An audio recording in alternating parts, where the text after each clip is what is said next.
Hi, ഏതാ sweet ഏതാ ഉപ്പ് രസമുള്ളതെന്ന് അറിയണില്ല അല്ലേ? ഈ ഭാഗത്തെയാണ് സ്വീറ്റ്, അത് വന്നിട്ട് ഉപ്പ് രസമുള്ളതാണ്. എന്താ പരിപാടി? ഞാൻ കോറപ്പൊടി വറുക്കുകയാണ്. ഈ കോറ നമ്മൾ പൊടിച്ചത് കൊണ്ട് ഇതിന്റെ ആ പച്ച മണം ഒന്ന് പോയി കിട്ടണല്ലോ. അതിനായിട്ട് ഞാൻ ചെറു തീയില് വറുത്തുകൊണ്ടിരിക്കുകയാണ്. നമ്മൾ കടയിൽ നിന്ന് വാങ്ങിക്കുമ്പോ പച്ച കോറപ്പൊടിയും കിട്ടും, വറുത്തതും കിട്ടും. വറുത്തത് വാങ്ങിച്ചാൽ നമ്മൾക്ക് ഈ പരിപാടി വേണ്ട. പച്ചയാണെങ്കിൽ ഒന്ന് ചെറു തീയിൽ വറുത്തെടുക്കുക. അപ്പൊ ഇതുകൊണ്ട് എന്താണ് ഇന്ന് സ്പെഷ്യൽ ഉണ്ടാക്കാൻ പോണത്? ഇന്ന് നമ്മുടെ പഴയ കാലത്തെ പോലെ നാടൻ പലഹാരം 2 തരത്തിലാണ് ഞാൻ ചെയ്യാൻ പോണത്. ഓ, അപ്പൊ കോറ കൊണ്ട് 2 സ്പെഷ്യൽ പലഹാരങ്ങള്. ഓക്കെ, അപ്പൊ ഇന്ന് സുധാ മഴമേഘത്തിന്റെ ഈ കരവിരുത് എന്താണെന്ന് നമുക്കൊന്ന് നോക്കാം അല്ലമ്മ? അതെ അതെ അതെ, ഇത് നന്നായിട്ട് വറുത്ത നല്ലൊരു മണം വരുന്നുണ്ട്. നമ്മൾക്ക് ഗ്യാസ് ഓഫ് ആക്കിയിട്ട് ഇത് ചൂടാറാൻ വെക്കാം. ഓക്കേ, അപ്പൊ നമ്മൾക്ക് ഈ 2 പലഹാരം ഞാൻ പറഞ്ഞല്ലോ, അതിനുള്ള മാവ് നമ്മൾക്ക് ഇതിലോട്ട് ഇടാം. 2 പലഹാരത്തിന് ഒരുമിച്ച് തന്നെ നമുക്ക് ഫസ്റ്റ് ഒന്ന് കുഴച്ചെടുക്കാം. ഇത് മതിയാകും. നമ്മൾക്ക് ഇതിലേക്ക് ഉപ്പിട്ട് കൊടുക്കാം. നല്ല പച്ചവെള്ളം തന്നെയാണ്, അതുകൂടെ ഒഴിച്ചിട്ട് നമ്മൾക്ക് പുട്ടിൻ്റെ പരുവത്തിൽ കുഴച്ചെടുക്കാം. കുറേശ്ശെയായിട്ട് വെള്ളം ഒഴിച്ചിട്ട് വേണം കുഴച്ചെടുക്കാൻ. ഇപ്പോഴേ നല്ല മണം വരുന്നുണ്ട്, വറുത്ത പൊടിയാണല്ലോ, അതുകൊണ്ടായിരിക്കാം നല്ല മണം. ഇതിൽ നമ്മുടെ തേങ്ങയും എല്ലാം ചേരുമ്പോഴേക്കും നല്ല രുചിയായിരിക്കും ആ പലഹാരത്തിന്.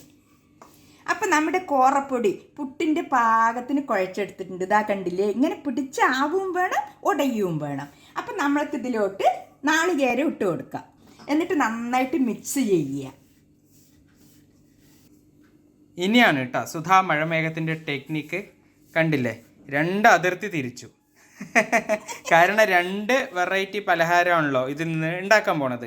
അപ്പം ഇങ്ങനെ 2 പാർട്ടാക്കി തിരിച്ചിട്ടുണ്ട്. ഇതിലത്തെ ഒരു പാർട്ട് അമ്മ പറഞ്ഞു അങ്ങനെ തന്നെ വെക്കാമെന്ന്. ഈ 2ാമത്തെ പാർട്ടിലാണ് ഇനി അമ്മൻ്റെ ടെക്നിക്ക്. നോക്കാം കേട്ടോ. ഇത് വന്നിട്ട് വെല്ലപ്പൊടിയാണ്. അത് നമ്മൾക്ക് ഈ ഒരു പാർട്ടിലേക്ക് ഇട്ട് കൊടുക്കാം. കാരണം നമ്മുടെ ഇത് ഒരു പലഹാരം സ്വീറ്റ്സ് ആണല്ലോ, അതുകൊണ്ടാണ് ഇത് ചെയ്യാൻ പോണത്. ഇനി അതിന് നന്നായി ഒന്ന് ഇളക്കി കൊടുക്കുക അല്ലേ അമ്മ? അതെ അതെ.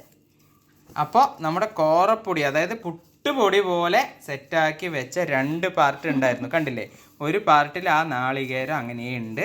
ഈ പറഞ്ഞ 2ാമത്തെ പാർട്ടിൽ വെല്ലപ്പൊടി അല്ലെങ്കിൽ ശർക്കരപ്പൊടി അമ്മ ഇട്ട് കൊടുത്തിട്ടുണ്ട്. നന്നായിട്ട് മിക്സ് ചെയ്തെടുക്കുക.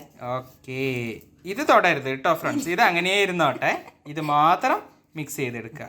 ഇനി നമ്മൾക്ക് ഇതിനെ സ്റ്റീം ചെയ്തെടുക്കണം. അതെങ്ങനെയാണെന്നൊന്ന് കാണിച്ചു കൊടുത്താലോ? കൊടുക്കാലോ. അപ്പം നമ്മൾ സ്റ്റീം ചെയ്യാനുള്ള പാത്രം എടുത്തിട്ടുണ്ട്. അതിലേക്ക് നമുക്ക് ആവശ്യമുള്ള വെള്ളം ഒഴിച്ചു കൊടുക്കാം കേട്ടോ. എന്നതിന് ശേഷം സ്റ്റീം ചെയ്യാനുള്ള ആ ഓട്ടയുള്ള പാത്രം മുകളിൽ വെച്ച് കൊടുക്കുക.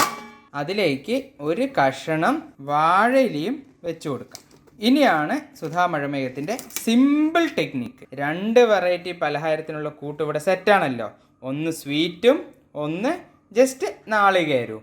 ഇതിന് രസമുള്ളതാണ്. അതെ, ആ 2ലും ഒരല്പം ഉപ്പ് രസമുണ്ട്, നമ്മുടെ പുട്ട് പോലെ തന്നെ.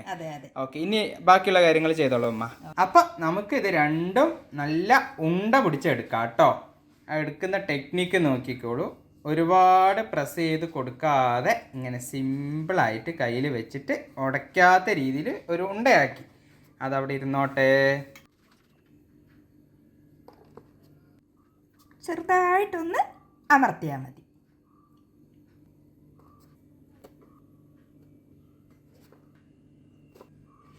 ലാസ്റ്റത്തെ കുഞ്ഞുണ്ട. ഇനി നമ്മൾക്ക് അടുത്തതായിട്ട് വെല്ലപ്പൊടി ഇട്ട മാവ് ഉരുട്ടിയെടുക്കാം.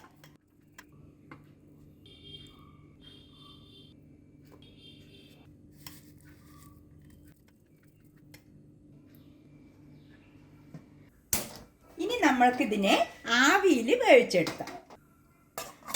നന്നായിട്ട് വേകട്ടെ.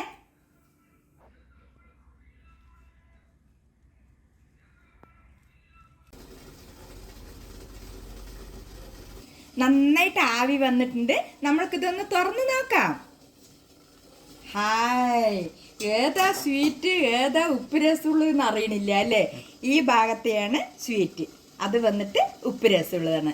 ഇത് നമ്മൾക്ക് ചട്നി ഇല്ലേ, തേങ്ങ ചട്നിയൊക്കെ ഉണ്ടെങ്കിൽ ടിഫിനായിട്ടും കൂടെ നമ്മൾക്ക് ഉപയോഗിക്കാം. ചായക്കപ്പവും നമ്മൾക്ക് ഇത് കഴിക്കാം. അപ്പോൾ ഈ കോറ കൊണ്ടുള്ള പലഹാരം നിങ്ങളും ചെയ്ത് നോക്കുക കേട്ടോ. അപ്പോൾ ഇവിടെ എല്ലാം